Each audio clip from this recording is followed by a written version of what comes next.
This video briefly goes over the general approach to the first assignment. Many of you are already well underway with the assignment. However, there have been a number of questions coming from people who are a bit concerned as to how to approach it and maybe feeling a little bit overwhelmed. So I want to take the mystery out of it and give you an idea of what is involved. Let's go now to the middle page. How do we get the assignment? How do we find it? Well, it's here in the Assessment 1 window. It's just a matter of opening up the assessment details and you can read through those. I'm going to go back now to the page because as part of the assignment we need the assignment test data as well. So there are two files that we need to download. Here we've downloaded the test data. Bring that into nice focus now. We will enable editing, which enables us to put our student number in. Student number I'm going to put in just a random number. I don't think anyone has a student number 1, 2, 3, 4, 5, 6. But if you have, here is your data. And when you put your own student number in, that will give you the data that you need. Okay, what I'm going to do is now look at the assignment details again. Now this assignment consists of two parts. Part A is computations, which is really taken exactly from what we've been doing over the last few weeks in class, which is largely time value of money. And so we're going to be going through a number of exercises basically taken from class.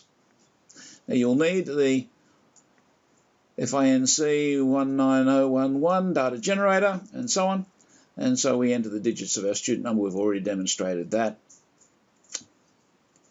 Each student is to complete Part A individually, even if you choose to work as a group for the Part B. Generally, I think most people will find that working individually has a number of advantages. Let's go now through the Part A calculations.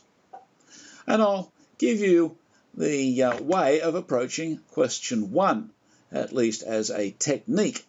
Obviously, if we go through all of these, we'll be doing the assignment for you, and that will make it a bit of a waste of everybody's time. Let's look at the question now. Question 1, it's worth 1 mark. It is said that the entire financial fortunes of the British Empire can be computed using the compound rate of interest shown in the data table in row 4. Let's have a look at that. Come over here and we'll look at our data table. We have row 4, that's 5.3% per annum. Fairly modest rate of increase. Applied to the gold, which the English stole from the Spanish in the 16th century. That was back in the 1500s. If this was the case, and by the year 1550 the English had stolen the amount shown in row 1, let's look at that number. We come back over here, row 1, that's $20 million.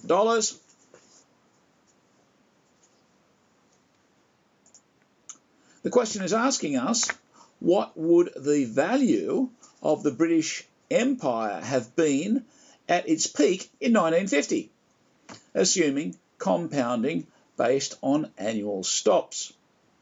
Okay, now turn on my calculator, key in 20 million. I'm using a Hewlett-Packard financial calculator model 12C. I'm going to clear the registers, clear the financial registers, put in my $20 million. That's the present value. That's the today's, or the value at the start of the investment, shall we say. We're told that the interest rate, British Empire equivalent return, is 5.3%. So 5.3%, I'll put that in for the interest rate. And we have a time period, the number of periods is the time between 1550 and 1950, which happens to be a neat 400 years. Put that in as the number of periods, or the n value, if I'm using 1 plus I to the n, and I simply calculate the future value. And so in this case, the future value expressed with the Hewlett-Packard 12C is 1.87 times 10 to the 16th. That is a lot of money. You may not want to express it in scientific notation, but there you have it. That's question 1 done. And the remaining questions follow the same. All you have to do is interpret the question, reduce it down to the financial mathematics that you've learnt in the first few modules of class. Take the data. In question 2, for instance, the data is coming from row 7 of the data table. His budget allows for a monthly amount shown in row 14 and so on. It's just a matter of going to your data table and taking the number in row 7, the number in row 14, and so on. That's where you get your data from. And calculate the financial evaluations, computations as they're shown. That's pretty straightforward. We go and do 5 questions, which actually gives us 10 marks because some of them have got parts in them, and so on. That takes care of part A. Pretty easy. Part B, the essay. The essay poses a bit of a challenge to people who maybe haven't written essays for some time, and we won't go over all of the mechanics of how to write an essay. This one is a 1,000-word essay. 1,000-word essays tend to be interesting because the essay needs to be fairly compact. You can't waste words when you're only writing 1,000 words. That's a short essay. And so keep in mind not to waffle on. The question here is to select an actual incident of significant corporate financial misbehavior and analyse the events in terms of the apparent financial goals of the company. You'll find those covered in the first few modules of class. And it's an opportunity for you to reflect on those. The essay should be informed by both the textbook, what you meet there, but also it's an invitation for you to read a bit more widely. And so obviously the first place to read widely will be to look at an actual event in the media, perhaps, of significant corporate financial misbehaviour.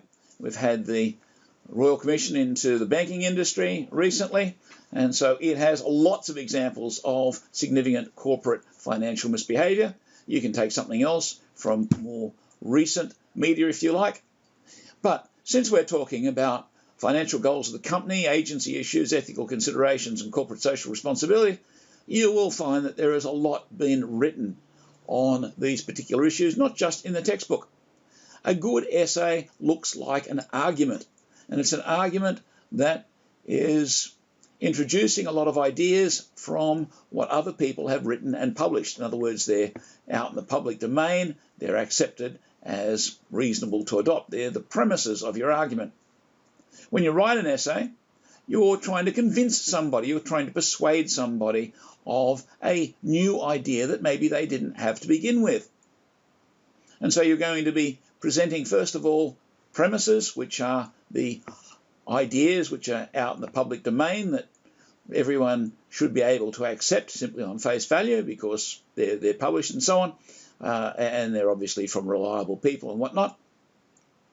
And then develop towards your conclusion using a nice structured logical argument. And that means you're not just telling a story, but you're leading your reader through a series of logical deductions, taking premises, seeing what they're telling us, especially when you put them together, and leading to conclusions.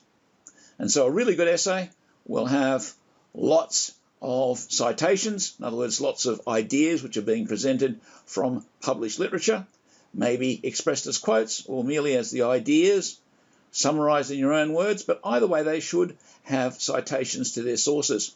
The university frowns very, very strongly on what we call plagiarism, which is when you take other people's ideas, maybe someone else's essays, or even a paragraph or a sentence or a handful of words from somebody who has published something else or simply completed an essay. You're not supposed to present that as your own work. You should be very aware of that by now. However, presenting quotes and citations is just the opposite. The more of those, the better. But then it's a matter of you tying those together in a nice, sensible way to be able to get to the conclusion. And the conclusion should persuade the reader. And so when we're marking the essay, we're looking for something that reads well, leads the reader, the marker, from the premises, from the introduction, if you like, to be persuaded of the conclusion. And if you do that really elegantly, you will certainly pass. If you show that you're really on top of the topic and you've read widely, then you'll be looking at high levels of pass, such as distinction and high distinction. And so with those notes, and also the other material which is in the assessment details, you should be able to complete the assignment very easily.